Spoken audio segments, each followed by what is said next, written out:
ఈరోజు తెలంగాణ ప్రజలు ఆలోచించాల్సిన అవసరం ఉన్నది.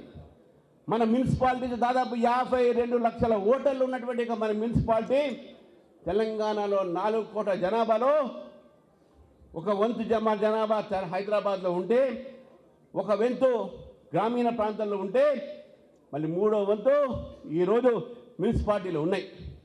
మన భవిష్యత్తు తీర్చిదిద్దుకోవాలంటే, మన దగ్గర కూడా మనకు డబుల్ ఇంజన్ సర్కార్ రావాలంటే, మన బతుకులు బాగుపడాలంటే, మన గ్రామీణ ప్రాంతం బాగుపడాలంటే, మన పట్టణాలు బాగుపడాలంటే, మన పేదలకు ఇల్లు కావాలంటే, మన ఆరోగ్య రక్షణ కావాలంటే కేవలం మోదీ గారి వల్ల అవుతుంది, మోదీ గారి పథకాల వల్ల అవుతుంది.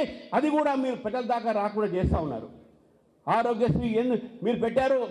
ఆరోగ్యశ్రీ కింద ఎన్ని హాస్పిటల్స్లో ఈరోజు బకాయి ఉన్నారు. ఫీ రీఎంబర్స్మెంట్ కింద ఎంతమంది పిల్లలకు ఈరోజు ఫీజు రావాల్సిన అవసరం ఉన్నది.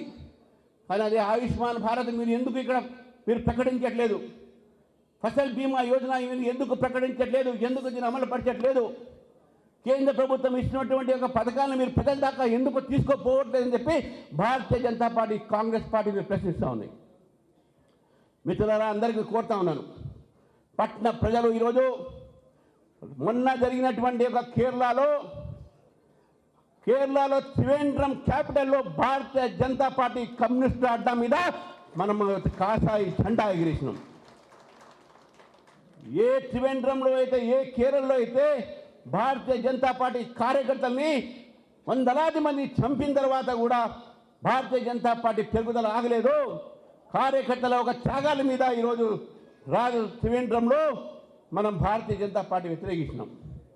అది ఎగిరేసినటువంటి ఒక నేపథ్యంలో నిన్న జరిగినటువంటి ఒక ముంబై మున్సిపల్ కార్పొరేషన్లో మొట్టమొదటిసారిగా భారతీయ జనతా పార్టీ పతాకాన్ని ముంబై మున్సిపల్ కార్పొరేషన్ మనం ఎగిరేసినాం. ఏ కార్పొరేషన్ అయితే 75,000 కోట్లతో బడ్జెట్ ఉన్నటువంటి ఒక ఏదైతే పురపాలక సంఘం ఉందో అది Bharatiya Janata party first time కైవసం చేసుకుంది.